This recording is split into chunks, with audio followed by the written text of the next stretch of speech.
every great movement must experience 3 stages: ridicule, discussion, and adoption. That first cell phone was ridiculous. Who on earth is going to buy that thing? $4,000 for a brick that hardly does anything. The future of water, which is closer and better than you think, is that we're gonna mitigate a lot of the current environmental, ecological, and social challenges with water by harvesting water straight from the sky at individual properties and then recycling it forever. All right, welcome to another episode of Liquid Assets, where we talk about the business of water. Liquid Assets is a podcast about the intersection of business, technology, and policy, all looking at the lens of water. Today, we have an amazing guest for you. We have Professor Jeffrey Langholz from the Monterey Institute. My name is Jeff Langholz. I'm a professor of natural resource policy and management in Monterey, California. I work on sustainable management of fisheries, forests, wildlife, and water around the world. And without further ado, Professor Langholz, I'll let you actually give a quick introduction of yourself. Who are you? Where do you live? What do you do? Go for it. All right. Thanks, Ravi. It's great to be here on your pod. My name is Jeff Langholz. I'm a professor in Monterey, California, at a place called the Monterey Institute of International Studies, formerly the Monterey Institute of International Studies.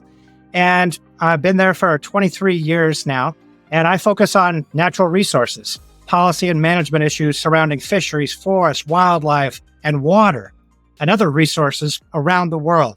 And for over 2 decades now, I've been working on the sustainable management of these resources in Africa, Asia, Latin America, Europe, and North America. And more recently, I've really been leaning towards water, especially because here in the Western United States, water has become such an important issue. And it's not just in the United States, it's around the world. So many regions are having such issues with water. And when you look at the maps of projected water scarcity around the world through, let's say, 2040, a popular map that the World Resources Institute puts out, you can see how many countries are going to be experiencing severe water stress in the not so distant future. So I've been looking for solutions to the water crisis, and I've come up with a few ideas on this after doing pardon the pun, a deep dive. And so I put together a talk several years ago called "The Future of Water is Closer and Better Than You Think." And people laugh when I started giving this talk, and for good or bad, people liked it and they encouraged me. And so I did it again and again. I did it at Stanford University, for example, in the course called The Business of Water. 42 grad students from the law school and the graduate school of business who were getting their MBAs and the engineering school. And I did it at the Pebble Beach Authors and Idea Festival with 500 movers and shakers in the audience. And each time I do this, I take a pretest. I say, how many of you agree with this title on the screen here, that the future of water is closer and better than you think? And everybody laughs at me and nobody raises their hand. Maybe 1 or 2 people raise their hands. And then I do my speech, my shtick. And at the end, I show the title again. The future of water is closer and better than you think. How many of you agree with this now? And all the hands shoot up, whether it's 50 people at Stanford, 80 at Cornell, 500 in Pebble Beach. Everybody, except a few holdouts who I need a little more time with. Everybody tends to agree with it.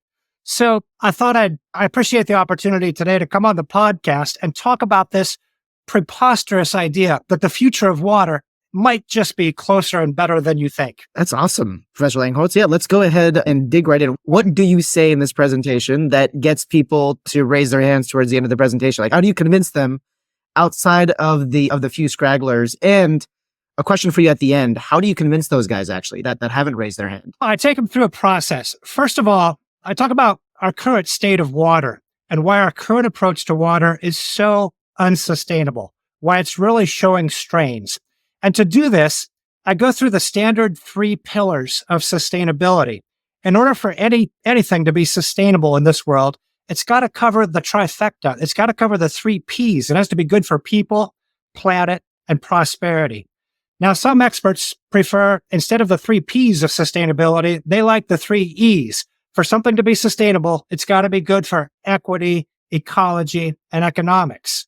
And still, other experts prefer the 3 Cs of sustainability. It's got to be good for communities, commerce, and conservation. I don't care what letters of the alphabet you use, A, B, C, P, D, Q, X, Y, Z. To be sustainable, it's got to cover all 3 bases. And then I walk through the three P's of sustainability, or the three pillars of sustainability with respect to our current water, I talk about people first, and I show water scarcity and people struggling to meet their basic needs for water. I talk about water affordability, how prices are going up. I talk about pollution of water, degradation of surface water and groundwater.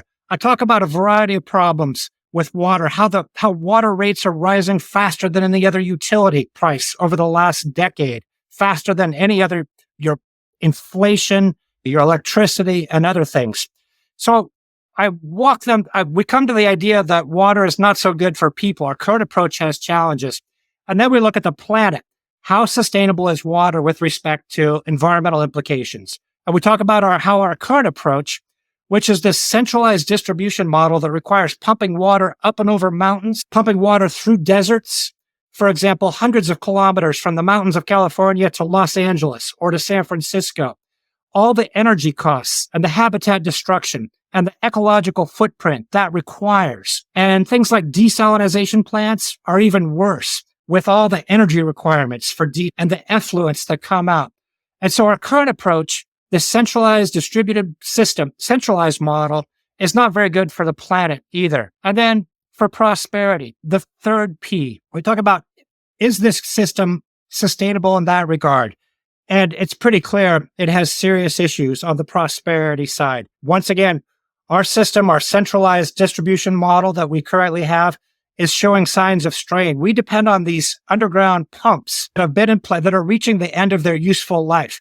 The water mains in Los Angeles and San Francisco and so many cities in Europe and the United States are reaching the end of their useful life. A lot of them are several decades old and they're rusting through.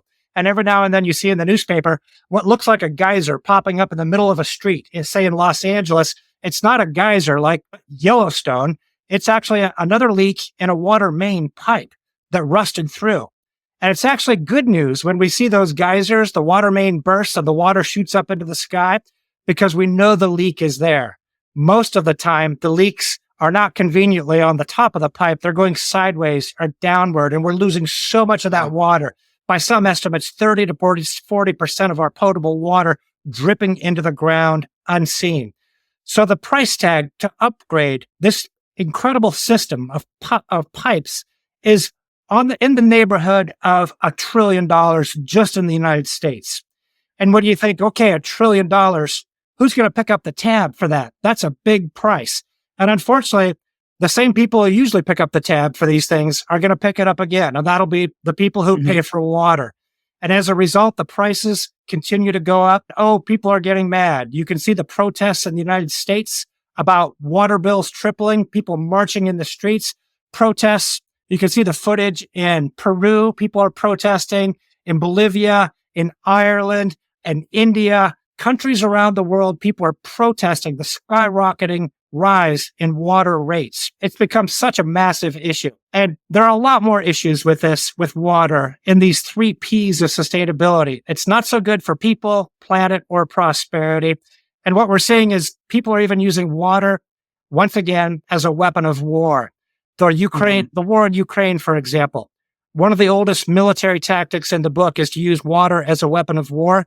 Thanks to these centralized distribution models with hydroelectric dams that displace communities and cause other ecological harm, you can blow up a dam and release water that slows down your enemy's advance. We're also seeing water more recently again as a tool for terrorists. If you poison a city's water supply by introducing a chemical or a bacterial biological agent, thanks to the pumps and pipes and the centralized distribution system, you can affect thousands or millions of people. So the bottom line is we have a lot of issues with our current approach to water. It's not so good across the trifecta of sustainability, people, planet, and prosperity. We can do better. And for all of those of you out there, if you want to listen to Liquid Assets, you can find us at liquidassets.cc or anywhere else you get your podcasts or on YouTube today.